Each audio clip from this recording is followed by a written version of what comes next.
नाशिकच्या डोंगराळेतील अल्पवयीन मुलीवर अत्याचार करून तिचा खून केल्याचं प्रकरण। पीडितेला न्याय मिळण्यासाठी डोंगराळे ग्रामस्थ आता आक्रमक झालेत। ग्रामस्थ आणि पीडितेचे कुटुंबीय आजपासून आमरण उपोषण करणार आहेत। प्रकरण फास्ट ट्रॅक कोर्टात चालवण्याची त्यांची मागणी आहे। आरोपीला तात्काळ फाशी देण्याची कुटुंबियांची मागणी आहे।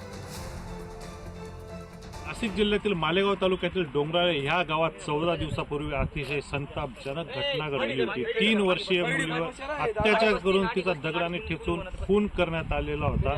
त्याच पार्श्वभूमीवर संपूर्ण राज्यात त्या घटनेचे जे ते पडसाद उमटले होते। ठिकठिकाणी आंदोलनही झाले।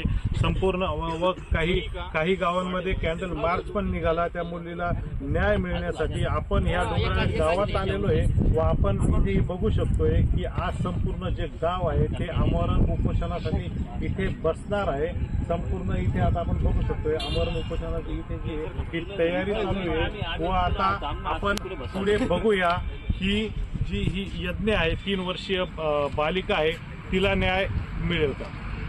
प्रदीप पाटील, पुढारी न्यूज, मालेगाव।